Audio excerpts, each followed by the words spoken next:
জিবরাইল আলাইহিস সালাম বললেন, ইয়া রাসূলুল্লাহ, আপনি পড়ুন ইকরা বিসমি রাব্বিকাল্লাযী খলাক। এইভাবে যখন আল্লাহর রাসূলকে তিনবার যখন বললেন, বলার পরে আল্লাহর রাসূল তিনবার এই কথা বললেন, হে জিবরাইল,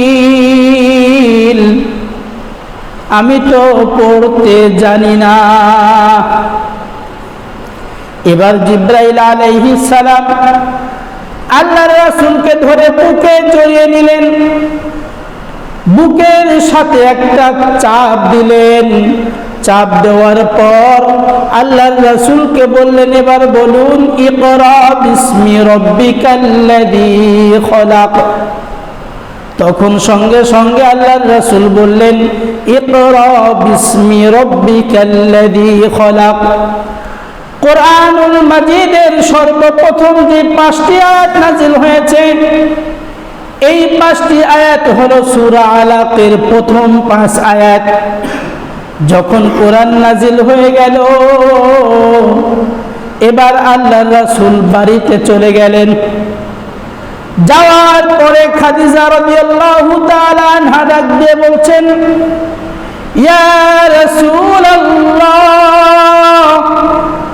আপনার শরীরটা এত খারাপ কেন? ইয়া রাসূলুল্লাহ, আপনার শরীরে এত জ্বর কেন দেখা যাচ্ছে?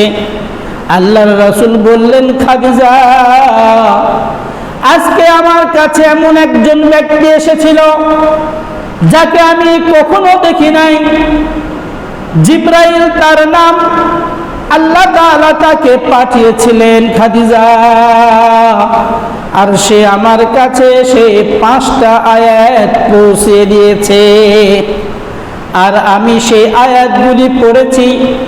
আমাকে নবুয়ত দেওয়া হয়েছে, আমাকে কিতাব দেওয়া হয়েছে। খাদিজা, তুমি এই কিতাবের উপরে বিশ্বাস স্থাপন করো এবং তুমি ইসলাম ধর্ম কবুল করো। সর্বপ্রথম ইসলাম ধর্ম গ্রহণ করেছিলেন একজন মহিলা, তার নাম হলো খাদিজা রাদিয়াল্লাহু তাআলা। সর্বপ্রথম ইসলাম ধর্ম গ্রহণকারী। এরপরে যখন আল্লাহর রাসূল সাল্লাল্লাহু আলাইহি ওয়াসাল্লাম আবু বকরের কাছে গিয়ে এই কথাগুলি বললেন, হে আবু বকর, তুমি কি আমাকে বিশ্বাস করো আমি নবী হয়েছি? এই কথা বলার সাথে সাথে কোনো কথা না বলে, কোনো প্রশ্ন না করে আবু বকর রাদিয়াল্লাহু তাআলা আনহু আল্লাহর রাসূলকে নবী হিসেবে স্বীকার করে নিলেন। বলেন সুবহানাল্লাহ। কোনো কথা নাই, আল্লাহর রাসূল বলেছেন তিনি নবী, আর কোনো কথা নাই। ইসলাম ধর্মের ভেতরে কোনো প্রশ্ন চলবে না, এইটা কেন, ওইটা কেন, এটা না করলে ভালো হতো, এইটা এইভাবে করলে ভালো হতো, এমন কোনো প্রশ্ন ইসলাম ধর্মে করা যাবে না। কেননা ইসলাম ধর্ম হলো এমন একটা ধর্ম, যেই ধর্ম শোনার পরে মুখে বলে ওই জিনিসের উপরে বিশ্বাস করতে হয়।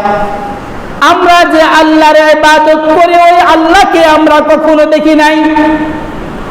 আমরা যে রাসূলের অনুসরণ করি, সেই রাসূলকে কখনো দেখি নাই। আমরা যে কিতাব পড়ি কোরআন, এই কোরআন নাজিল হতে আমরা দেখি নাই। যার কারণে ইসলাম ধর্ম আমাদের বিশ্বাসের উপরেই সবকিছু। কবরের জগৎ দেখি নাই, জান্নাত দেখি নাই, জাহান্নাম দেখি নাই, কিন্তু আল্লাহর রাসূলের মুখে একবার বলার সাথে সাথে সাহাবায়ে কেরাম সমস্ত কথা বিশ্বাস করেছেন, সমস্ত কথা বিশ্বাস করেছেন।